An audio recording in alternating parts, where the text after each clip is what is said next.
What's up, Zox fam? Now, there's a ton of stuff that we have to get into from the press that you guys may have missed. Now, I know that a lot of you guys have had a lot of different things that you feel like the game needs to work on, that you hope to see, and there's a lot loaded into what they want to bring into season 1 for our new features. Now, starting out, one of the first things that they want to bring, obviously, is a brand new battle pass called the season 1 Invasion Battle Pass. So basically, it's going to be a brand new battle pass with a fresh wave of challenge rewards. And they basically said that they took the criticism from the preseason battle pass and they improved it, and they made not only the season 1 battle pass better, but they also have better challenges that are more fair and worthwhile for us to be able to partake in. So I'm hoping that with this, that, you know, from the preseason, which was like kind of that trial period for them, from here on out, we do have, like, you know, a battle pass that just has better things on it. I know some of you guys are asking, like, you know, can the battle pass have a skin? They had the free skins, but, you know, they were all right, right? I think, like, as far as there being a paid, you know, inclusion of, like, I bought the battle pass and it came with this skin type of ordeal. I get exactly what you guys are saying. So I know some of you guys were asking for that. So hopefully we do get to see that. Now, coming in at number 2 is the Inversion Reinforcement seasonal progression. So this is going to be an entirely brand new thing to allow us to be able to power up our Descendants. Now, this is essentially going to be a way for us to evolve the Descendants with each new season. And basically, after encountering the Ironheart for the first time, player Descendants can undergo a powerful RK resonance to enhance their abilities. And we can use the Inversion Reinforcement to gain incremental upgrades for hunting, attribute, recovery, and survival, making the Descendants more powerful over the course of the season. Now, it has not been cleared if the Inversion Reinforcement will reset with each season, or if we get to carry them from, you know, one season to the next. But this is essentially going to be the next upgrading factor. I will say that I like this idea just simply because this is going to allow us to create more diversity in our builds. Again, this isn't necessarily, you know, tackling the thing that we still have to deal with the crystallization, you know, specifically, but this is going to be giving us another layer of things that we can change to make our builds better, or to just make the unit feel better, depending on what, you know, you're able to actually have access to. So we'll have to see what that's going to fully entail, but this is, again, a massive W. Now, of course, going into number 3, they obviously talk a little bit more about the new Descendant, Haley. So with her, she's going to essentially be the guerrilla soldier that's coming into the game, that snipes, right? So she's chill attribute, which we kind of put together at this point. She uses a antimatter sniper rifle, sub-zero bullets, and she has something called a storm snare, and is focused on delivering single immensely powerful shots.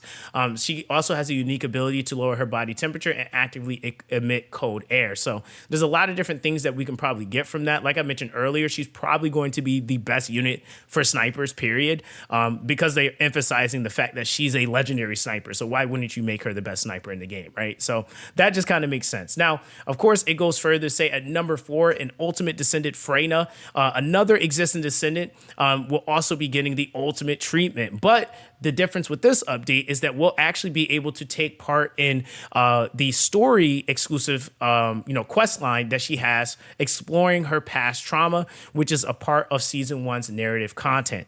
So of course, this is really nice. I was mentioning this in the other video earlier. This is giving us the opportunity to kind of, you know, kind of like just relate more and just kind of see why and what led to these ultimate forms, and just kind of that, like, breaking that barrier. So for all you guys that love story, I think that this is going to be an amazing season for you guys, and I'm really hoping that I enjoy it myself, because that's something that I was really, you know, genuinely looking forward to see how well they were going to be able to, you know, essentially execute that. Now, of course, with that, coming in at number 5, they have new Invasion Dungeons.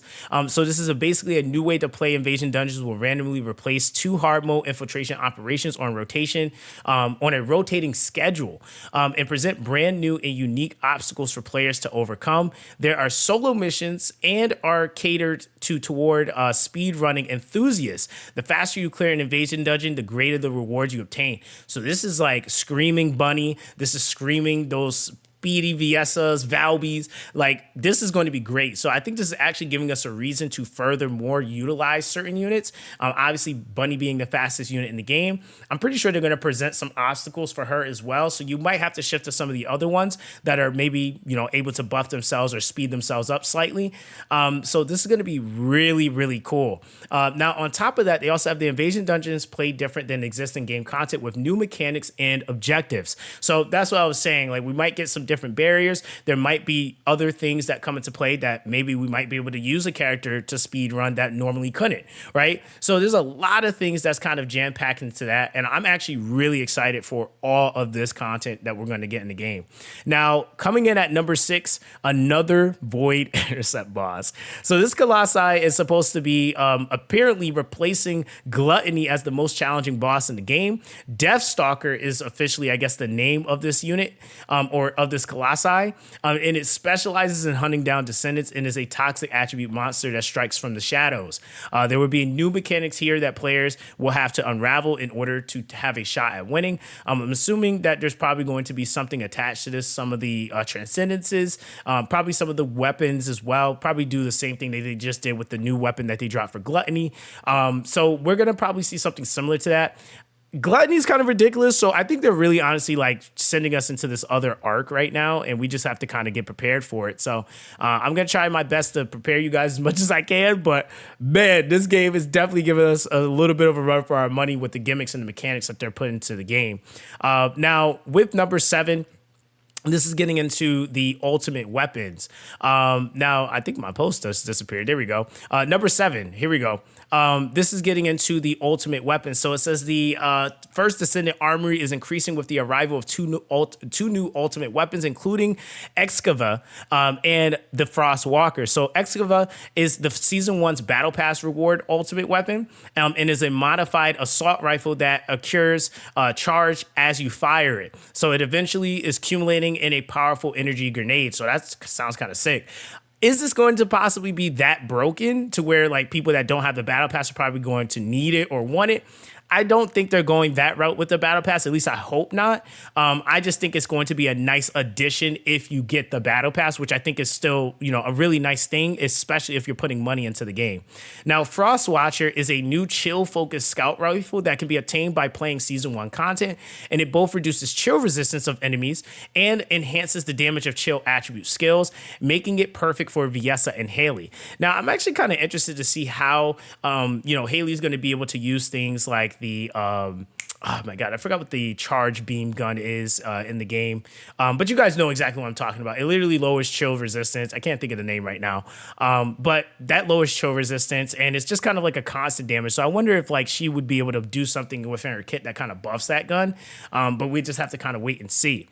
Now, lastly here for number 8, they go to say that there's actually more than this coming, as well as Nexon has already confirmed that with the preseason, Season 1 will enjoy mid-season content updates and additions. New features, quality of life improvements, and fresh content are all expected. One thing we will know will be arriving is the long-awaited trade agent in Albion, which will hopefully give us a way to offload our extra valuable research materials. So if you guys have not been farming and just like kind of playing the game, you guys need to do so, okay? It's going to be very, very important that you guys are grinding, getting the things that you need on your account, because it's really going to be of the utmost importance that you have, some excess stuff to see what you can get from this trade shop. I'm pretty sure it's going to be some premium quality of life stuff that's really going to immensely help us. And they might even put some of the things for this new progressive power up system in that shop as well. So I feel like the more things that you have potentially just from, all the excess farming that you might have been doing, the more value you could probably get out of this shop when it first drops. So again, guys, I wanted to just get this out to you guys so you could get this information. I feel like there's like a lot of things that's been missed as far as press releases, which again, if you guys go on Google, this stuff is right on Google as well. But again, this is on the First Descendant alerts, just for those of you guys that were wondering. But nonetheless, guys, that's going to be that with this one. Everyone, stay blessed. Let me know what you guys think about this. I think this is like really insane. We're getting all this stuff, and we honestly have a very, very hype road ahead of us. So yeah, let me know what you guys think. Everyone, stay blessed, and I'll catch you guys in the next one.